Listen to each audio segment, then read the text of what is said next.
सोचिए, दो लोग एक ही शहर में रहते हैं। दोनों की सैलरी, उम्र और मौका लगभग बराबर है। एक अपनी सैलरी बचाकर धीरे धीरे अमीर बनता जाता है, जबकि दूसरा हर महीने के आखिर में सोचता है, पैसे कहां चले गए। फर्क सैलरी में नहीं है, फर्क है सोच में। यही बात समझाती है द साइकोलॉजी ऑफ मनी कि अमीर वो नहीं बनता जिसके पास ज्यादा पैसा है, बल्कि वो बनता है जो पैसे को समझता है। किताब की शुरुआत एक बेहद दिलचस्प लाइन से होती है, money is never about math, it's about behaviour. मतलब पैसा जोड़ना कोई गणित का खेल नहीं, ये आपके फैसलों, धैर्य और आदतों का खेल है। आप कितना कमाते हैं ये कम जरूरी है, आप पैसे के साथ कैसे सोचते हैं वो ज्यादा मायने रखता है। लेखक मॉर्गन हाउसल एक सच्ची घटना बताते हैं। एक अमीर निवेशक जिसने करोड़ों कमाए, लेकिन एक दिन गलत फैसलों की वजह से सब खो दिया, और एक साधारण सिक्योरिटी गार्ड जिसने कभी हाई एजुकेशन नहीं ली, बस थोड़ी थोड़ी बचत करता रहा और मरते वक्त करोड़ों की संपत्ति छोड़ गया। सुनकर अजीब लगता है, पर यह बताता है कि पैसा कमाना आसान है, उसे संभालना मुश्किल। हर इंसान पैसे को अपने अनुभवों से देखता है। कोई जो गरीबी में बड़ा हुआ वो हर रुपए को बचाएगा, और जो हमेशा अमीरी में रहा वो खर्च को सामान्य मानेगा। दोनों में से कोई पागल नहीं है, बस उनकी कहानियां अलग हैं। अगर आपका कोई दोस्त निवेश में बहुत डरता है तो उसे जज मत कीजिए, शायद उसने किसी का पैसा डूबते देखा हो। अब बात करते हैं लक एंड रिस्क की। जिंदगी में कभी कभी सफलता और असफलता आपके कंट्रोल में नहीं होती। जैसे बिल गेट्स दुनिया के सबसे अमीर इंसानों में से एक बने, लेकिन क्या आप जानते हैं कि उनके स्कूल में अमेरिका के कुछ गिने चुने कंप्यूटरों में से एक था। अगर वो दूसरे स्कूल में होते तो शायद माइक्रोसॉफ्ट कभी बनता ही नहीं। इसे कहते हैं लक। वहीं उनके फ्रेंड केंट एवंस, जो उतने ही टैलेंटेड थे, एक दुर्घटना में चल बसे। इसे कहते हैं रिस्क। किताब कहती है कि जब आप किसी की सफलता देखते हैं तो सिर्फ उसके फैसले नहीं, उसकी किस्मत भी ध्यान में रखिए। और जब आप किसी की नाकामी देखते हैं तो उसे सिर्फ गलतियां मत समझिए, शायद किस्मत ने साथ नहीं दिया। तीसरा लेसन है नेवर इनफ। हम अक्सर दूसरों से तुलना करते रहते हैं। कोई बड़ा घर ले तो हमें लगता है कि हमें भी लेना चाहिए। कोई क्रिप्टो में करोड़ कमा ले तो हमें भी उसी रास्ते पर चलने का मन करता है। एक बार एक अरबपति से पूछा गया, आपके पास इतना है, फिर भी आप और क्यों कमा रहे हैं? उसने कहा, क्योंकि औरों के पास ज्यादा है। यही सोच हमें अंदर से गरीब बना देती है। असली अमीरी तब आती है जब आप महसूस करते हैं कि आपके पास पहले से काफी है। पैसे के साथ सबसे बड़ी गलती लोग यही करते हैं, शॉर्ट टर्म एक्साइटमेंट के लिए लॉन्ग टर्म सिक्योरिटी को बेच देते हैं। हम आज की चमक के पीछे भागते हैं और कल की शांति खो देते हैं। मॉर्गन कहते हैं कि पैसा आपके पास इसलिए नहीं है कि आप उसे दिखाएं, वो इसलिए है कि जब जरूरत पड़े तो वो आपका साथ दे। अब सोचिए, अगर आप आज से अपनी मनी माइंडसेट बदल दें, कंपैरिजन छोड़कर पेशेंस और ग्रेटिट्यूड पर ध्यान दें, तो क्या होगा? आप सिर्फ पैसे वाले नहीं बल्कि मेंटली रिच बन जाएंगे। और यही है इस किताब का मकसद, आपको यह सिखाना कि अमीरी बैंक अकाउंट में नहीं, सोच में होती है। अगर यह पार्ट आपको पसंद आया तो अगला हिस्सा और डीप जाएगा। How compounding works, why people lose money, और फ्रीडम का असली मतलब। कभी आपने सोचा है कुछ लोग बिना ज्यादा कमाए भी अमीर कैसे बन जाते हैं, और कुछ लोग करोड़ों कमाकर भी हमेशा तनाव में क्यों रहते हैं? इसका जवाब सिर्फ एक शब्द में छिपा है, कंपाउंडिंग। लेकिन यहां बात सिर्फ पैसों की नहीं है, सोच की भी है। लेखक मॉर्गन हाउसल कहते हैं, compounding works best not when you are smart but when you are patient. यानी पैसे की असली ताकत आपके IQ में नहीं, आपकी सहनशीलता में छिपी होती है। सोचिए, अगर आप 100 रुपए रोज बचाते हैं तो वो साल में 36,500 रुपए बनते हैं, और अगर उसे सही जगह निवेश कर दें तो आने वाले कुछ सालों में वो राशि एक्सपोनेंशियल तरीके से बढ़ने लगती है। यही है कंपाउंड इंटरेस्ट का जादू, जो धीरे शुरू होता है लेकिन एक दिन पहाड़ जैसा बन जाता है। वॉरेन बफेट की कहानी इसका सबसे बड़ा उदाहरण है। लोग सोचते हैं वो दुनिया के सबसे अमीर निवेशक इसलिए बने क्योंकि वो बहुत समझदार हैं, पर सच ये है कि उन्होंने निवेश बहुत जल्दी शुरू किया, 10 साल की उम्र में, और उन्होंने उसे लगातार 80 साल तक चलने दिया। उनके पास आज जो $100 अरब से ज्यादा की वेल्थ है, उसमें से लगभग 90 अरब डॉलर सिर्फ उन्होंने 65 की उम्र के बाद कमाए। मतलब ये कि पैसे की असली ताकत समय में है, न कि जादू में। किताब कहती है, अमीर बनना मुश्किल नहीं, अमीर बने रहना मुश्किल है। ज्यादातर लोग पैसे कमाने के बाद ज्यादा कॉन्फिडेंट हो जाते हैं और गलत फैसले लेने लगते हैं। वे सोचते हैं कि अब नुकसान नहीं होगा, और यहीं से डाउनफॉल शुरू होता है। इसलिए लेखक कहते हैं, you don't need crazy returns, you need consistent returns. यानी अमीर बनने के लिए आपको रिस्क लेने की जरूरत नहीं, आपको बस स्थिर रहना है। अब बात करते हैं फ्रीडम की, जो इस किताब का सबसे खूबसूरत हिस्सा है। असली अमीरी तब नहीं जब आप रोल्स रॉयस खरीद सको, बल्कि तब जब सुबह उठकर यह तय कर सको कि आज क्या करना है और क्या नहीं। Money's greatest value is that it gives you control over your time. सोचिए, अगर आप हर सुबह अपने दिल से तय कर सकें कि आज किसके साथ वक्त बिताना है, क्या काम करना है और कब आराम करना है, तो क्या यह आजादी किसी करोड़ों की गाड़ी से कम है? लेखक बताते हैं कि लोग अक्सर पैसा इसलिए चाहते हैं ताकि दूसरों को इंप्रेस कर सकें, लेकिन सच ये है कि लोग आपको उतना नोटिस करते ही नहीं जितना आप सोचते हैं।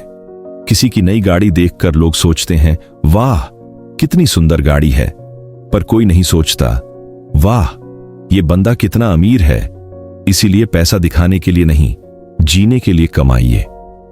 मॉर्गन एक बहुत सटीक लाइन कहते हैं, the hardest financial skill is getting the goal post to stop moving. मतलब अमीरी का टारगेट हमेशा बदलता रहता है। पहले आप सोचते हैं 10 लाख हो जाएं तो सब ठीक, फिर 10 लाख हुए नहीं कि सोचते हैं नहीं 50 लाख चाहिए, और फिर 1 करोड़। पर अगर ये दौड़ कभी खत्म ही नहीं होती तो सुकून कहां मिलेगा?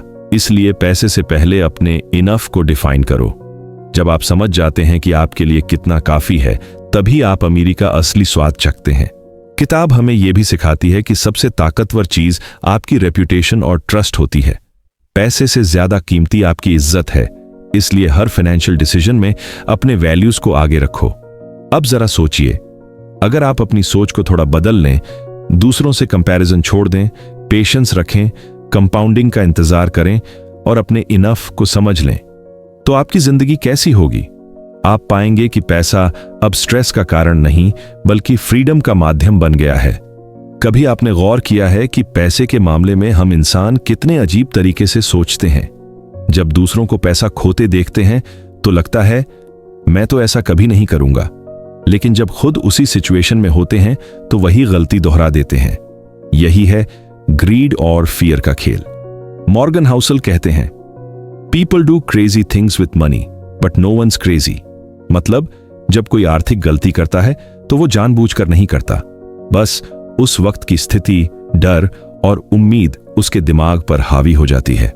सोचिए, 2008 की इकोनॉमिक क्राइसिस में लाखों लोगों ने अपनी सारी सेविंग्स खो दी।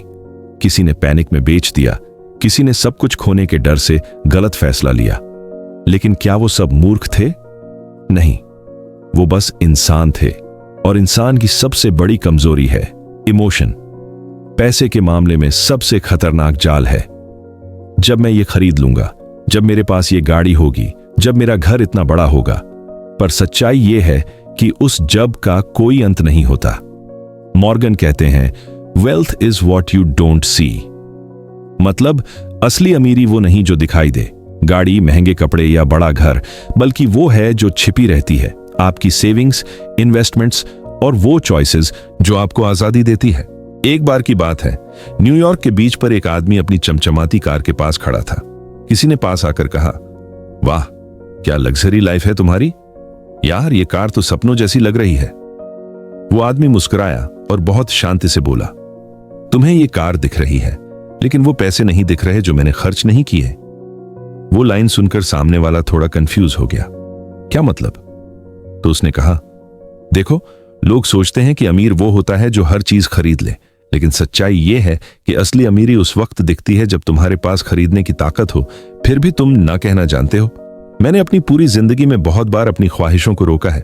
दोस्तों ने नई गाड़ियां ली, नए फोन लिए, महंगी घड़ियां खरीदी, पर मैंने रुकना सीखा। और यही पैसे जो मैंने बेवजह खर्च नहीं किए, आज इस कार की वजह बने हैं। उसकी ये बात सुनकर सब चुप हो गए, क्योंकि बात में दम था। अब सोचिए, पैसा कमाने का मकसद क्या है? ज्यादातर लोग जवाब देंगे, सुख, आजादी और सुकून। लेकिन पैराडॉक्स ये है कि उसी पैसे की दौड़ में हम वो सुकून खो देते हैं जिसके लिए हमने शुरुआत की थी। हम सोचते हैं और ज्यादा चाहिए और जल्दी चाहिए, पर किताब कहती है कोई भी पैसा शांति नहीं खरीद सकता अगर आपकी उम्मीदें बढ़ती रहें। मतलब अगर आपकी उम्मीदें बढ़ती जाएंगी तो कोई भी रकम आपको संतुष्ट नहीं कर पाएगी। लेखक एक शानदार उदाहरण देते हैं। एक बार एक नौजवान करोड़पति से पूछा गया, आपके लिए कितना पैसा काफी है? उसने कहा, बस थोड़ा और। वो थोड़ा और ही वो खाई है जिसमें ज्यादातर लोग अपनी पूरी जिंदगी खो देते हैं। अब बात करते हैं लक और रिस्क की। ये दोनों ऐसे हैं जैसे सिक्के के दो पहलू। कोई भी सफलता सिर्फ मेहनत का नतीजा नहीं होती, उसमें किस्मत का भी हिस्सा होता है। वॉरेन बफेट और बिल गेट्स दोनों का एक ही चीज में कॉमन पॉइंट था, उनका राइट टाइम राइट प्लेस पर होना। अगर वो किसी और दौर में पैदा होते शायद कहानी कुछ और होती। इसका मतलब ये नहीं कि मेहनत मायने नहीं रखती, बल्कि ये समझना जरूरी है कि सफलता पर पूरी ओनरशिप लेना भी ईगो है। इसी तरह रिस्क भी जिंदगी का हिस्सा है। एक सही फैसला आपको ऊपर ले जा सकता है और एक गलत आपको जमीन पर ला सकता है। इसलिए बुद्धिमान इंसान वो नहीं जो हर बार जीतता है, बल्कि वो है जो हारने के बाद भी खेल में बना रहता है। मॉर्गन लिखते हैं, you should plan to fail. मतलब अपने फाइनेंशियल प्लान में गलती की जगह रखो, क्योंकि जो हर चीज परफेक्ट मानकर चलता है वही पहले डूबता है। सोचिए, अगर आप हर गलती को एक सबक की तरह देखें, हर नुकसान को एक शिक्षक की तरह, तो पैसा आपको डराएगा नहीं, सिखाएगा। क्योंकि इस खेल में जीत उस इंसान की होती है जो लंबे समय तक टिकता है। अब जरा खुद से पूछिए, क्या आप पैसे को कंट्रोल करते हैं या पैसा आपको कंट्रोल कर रहा है? क्या आप उसे फ्रीडम के लिए इस्तेमाल कर रहे हैं या वो आपको चिंता दे रहा है? क्योंकि किताब साफ कहती है, money is a tool not the goal. अगर आप इसे सही नजरिए से देखेंगे तो ये आपकी जिंदगी बदल सकता है, लेकिन अगर आप इसे खुद का आइडेंटिटी बना लेंगे तो एक दिन ये आपको खा जाएगा। अगले हिस्से में हम बात करेंगे हाउ टू स्टे वेल्थी, यानी कैसे सिर्फ पैसा कमाना नहीं बल्कि उसे समझदारी से संभालना और बरकरार रखना है। अमीर बनना मुश्किल नहीं है, मुश्किल है अमीर बने रहना, क्योंकि पैसा सिर्फ गणित का नहीं, मन का खेल है। बहुत से लोग पैसा कमाने में कामयाब हो जाते हैं, लेकिन उसे संभालने में हार जाते हैं। क्यों? क्योंकि उन्हें यह समझ नहीं आता कि पैसा धीरे धीरे बनता है, धैर्य, समझ और अनुशासन से। लेकिन एक गलत फैसला, एक लालच या एक अहंकार उसे पल भर में मिटा सकता है। मॉर्गन हाउसल कहते हैं, the most important part of staying rich is knowing when to stop taking risks. हर वक्त ज्यादा कमाने की कोशिश करना वैसा है जैसे बिना सीट बेल्ट के तेज गाड़ी चलाना। शुरुआत में मजा आता है, पर एक गलती आपको सबक नहीं, हादसा देती है। सोचिए, बहुत सारे सफल लोगों ने पैसा तो बना लिया, लेकिन धीरे धीरे वो रिस्क के नशे में खो गए।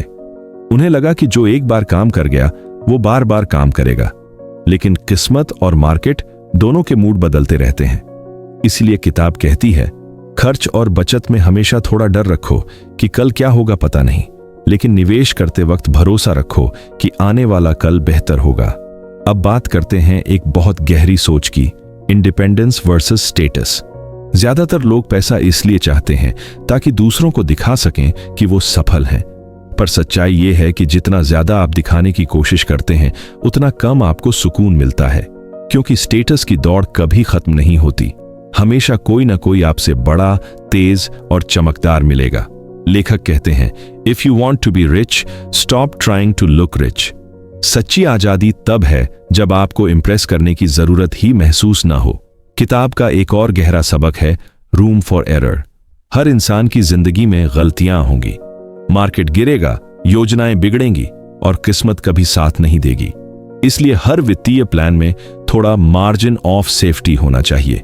मतलब अपने पैसे का हर हिस्सा एक ही जगह मत लगाओ। अगर एक रास्ता बंद हो जाए तो दूसरा खुला रहे। यह प्रिंसिपल सिर्फ इन्वेस्टिंग में नहीं, जिंदगी में भी काम करता है। सोचिए, अगर आपके पास 6 महीने का इमरजेंसी फंड है तो आप जॉब खोने से नहीं डरेंगे। अगर आपके पास जरूरत से थोड़ा एक्स्ट्रा बचा है तो किसी मुश्किल में आप घबराएंगे नहीं, क्योंकि असली अमीरी सिर्फ बैंक बैलेंस में नहीं, सुकून में होती है।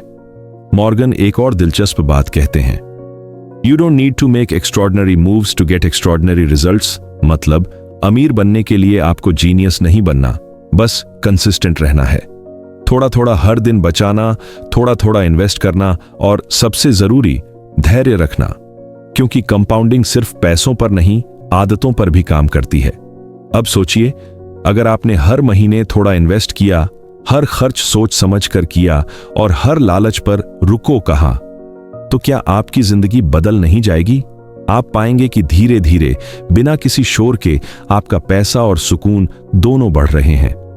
किताब हमें याद दिलाती है कि अमीरी कोई मंजिल नहीं, एक सफर है, और इस सफर में सबसे बड़ा हथियार है धैर्य, क्योंकि जो समय को समझता है वही पैसा समझता है। अगले हिस्से में हम पहुंचेंगे किताब के सबसे दिल छू लेने वाले हिस्से पर, हैप्पीनेस, कंट्रोल और रियल वेल्थ, जहां हम जानेंगे कि पैसा कब काम करता है और कब हमें काबू में कर लेता है। जिंदगी में हम सब किसी न किसी चीज के पीछे भाग रहे हैं, कोई पैसा, कोई नाम, कोई पहचान, लेकिन किताब का सबसे खूबसूरत संदेश यही है कि पैसे का असली मतलब है आजादी। अमीर वो नहीं जो सबसे ज्यादा खर्च कर सकता है, बल्कि वो है जो अपने समय का मालिक है। लेखक कहते हैं, the highest form of wealth is the ability to wake up every morning and say I can do whatever I want today. सोचिए, अगर आपके पास इतना सुकून हो कि आपको किसी बॉस का डर ना हो, किसी डेडलाइन का बोझ ना हो, और आप अपने परिवार, अपने शौक या अपनी शांति के लिए वक्त निकाल सकें, तो यही तो असली अमीरी है। लेकिन इस आजादी तक पहुंचने के लिए आपको एक चीज समझनी होगी, पैसा सिर्फ एक साधन है, मंजिल नहीं। बहुत लोग सोचते हैं कि पैसा उन्हें खुश कर देगा, पर असल में पैसा सिर्फ वो साधन है जिससे आप अपनी वैल्यूज को जी सकते हैं। अगर आपके पास पैसा है लेकिन आप हमेशा तनाव में हैं, तुलना में फंसे हुए हैं और थोड़ा और की दौड़ में भाग रहे हैं, तो वो पैसा नहीं, एक बोझ है। मॉर्गन हाउसल एक बेहद गहरी बात कहते हैं, money's greatest intrinsic value is its ability to give you control over your time. यानी पैसा आपको ये ताकत देता है कि आप अपनी जिंदगी अपने हिसाब से जी सकें। लेकिन अगर आप सारा वक्त सिर्फ पैसा कमाने में ही लगा दें, तो फिर उस पैसे का क्या फायदा जो आपको जीने नहीं देता। किताब में एक बहुत प्यारा उदाहरण है। एक पत्रकार ने एक अरबपति से पूछा, आप इतना पैसा कमाते हैं, क्या आप खुश हैं? वो मुस्कुराया और बोला, मैंने पैसे से सब कुछ खरीदा सिवाय सुकून के। वो जवाब इस बात की याद दिलाता है कि पैसा सब कुछ नहीं कर सकता। वो आपको सुरक्षा दे सकता है पर सुकून नहीं, वो आपको आराम दे सकता है पर संतोष नहीं। इसीलिए किताब कहती है, save money not to buy things but to buy yourself time and peace. मतलब बचत सिर्फ चीजें खरीदने के लिए नहीं, बल्कि खुद को आजाद रखने के लिए करें। जब आपके पास पैसे की कुशन होगी, तब आप डर से नहीं, चॉइस से काम करेंगे, और वही है असली पावर। अब बात करते हैं एक आखिरी लेसन की, बी काइंड, स्टे हम्बल। क्योंकि पैसा कभी भी सब कुछ नहीं होता। आज आप ऊपर हैं, कल कोई और होगा। इसलिए हमेशा याद रखिए, सफलता का सबसे सुंदर रूप है विनम्रता। किताब हमें याद दिलाती है कि हर किसी की कहानी अलग है। किसी की किस्मत ने साथ दिया, किसी ने संघर्ष किया। इसलिए दूसरों की तुलना करने के बजाय अपने सफर को समझना जरूरी है, क्योंकि असली सफलता वही है जब आप पीछे मुड़कर देखें और कहें, हां, मैंने सही रास्ता चुना।